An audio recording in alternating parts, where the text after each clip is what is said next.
Mini গার্ডেনে সবাইকে স্বাগত। অ্যাডেনিয়াম গাছের দানা থেকে কিভাবে নতুন চারা তৈরি করতে হয় সেটাই আজকে দেখাবো।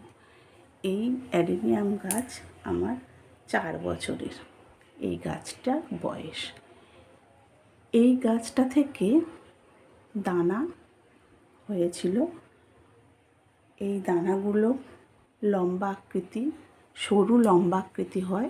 এর আগে আমি শর্ট ভিডিও করে দেখিয়েছি দানা কিভাবে আমি গাছ থেকে সংগ্রহ করেছি, আর সেই দানাগুলো আমি সংরক্ষণ করে রেখেছি যাতে এই দানায় থেকে আমি চারা তৈরি করতে পারি। এই যে দানা, এই দানা এটা সরু হয়ে সরু লম্বাভাবে এই দানাটা হয়। একটা ব্রাঞ্চে দুটো করে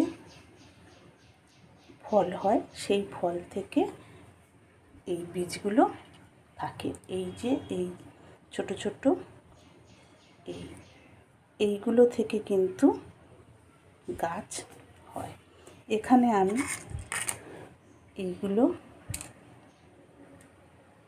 এই যে বীজগুলো এইগুলো আমি নিয়ে নেব। এখান থেকে এইভাবে সব কটা নিয়ে নেব। এইগুলো থেকে ছোট চারা তৈরি হবে। এইভাবে সমস্ত দানাগুলো ছাড়িয়ে নিলাম এই ফল থেকে। এবারে ছাড়িয়ে নিয়ে এই দানাগুলো সব ছাড়িয়ে নিয়েছি। ছাড়িয়ে নেবার পর এখানে একটা ছোট কন্টেনার নিয়েছি। এই কন্টেনার মধ্যে ড্রেনেজ সিস্টেমটা করে নিয়েছি। নিয়ে এবারে শুধু বালি দিয়েছি। এই গাছ বালিতে খুব ভালো হতে পারে, চারা তৈরি করার পক্ষে উপযুক্ত এই বালি। তাহলে এবারে আমি এই ছোট ছোট এই যে বীজগুলো, এইগুলো কিন্তু একটা একটা করে এখানে দিয়ে দিচ্ছি বালিতে।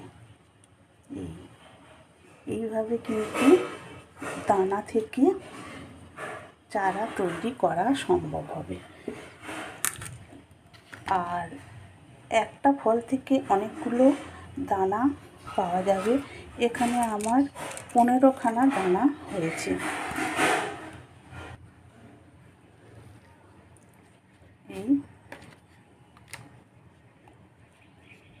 এখানে আমি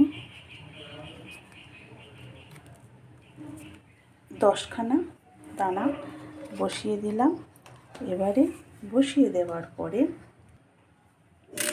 এর ওপরে আরও কিছু বালি চাপা দিয়ে দেব, যাতে ওই বীজগুলো চাপা পড়ে যায়। সেই জন্য এইভাবে অল্প করে চাপা দিয়ে দিলাম।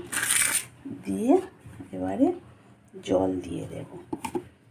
জল বেশি দেব না, যেহেতু আগে বালিটা ভিজিয়ে নিয়েছিলাম, সেই জন্য জল কম করে দিয়ে দিচ্ছি, যাতে এই বীজগুলো শুধু ভিজে যায়।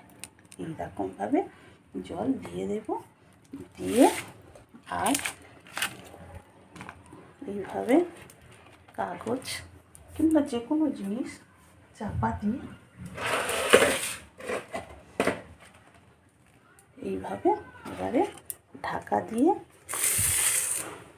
কোনো একটা আড়াল জায়গায় রেখে দেবো, যাতে না রোদ্দুর লাগে। এইভাবে কিন্তু আমরা চারা তৈরি করতে পারি। আর চারা তৈরি যদি করতে পারি তাহলে তো অনেক বেশি গাছ পেয়ে যাব এই চারায় থেকে। আর অ্যাডেনিয়াম তো সারা বছরই ফুল দেয়, প্রচুর পরিমাণে ফুল দেয়। এই অ্যাডেনিয়াম গাছটা যত বেশি পুরনো হবে তত বেশি কিন্তু ফুল দেবে। এই ছিল আমার আজকের ভিডিও।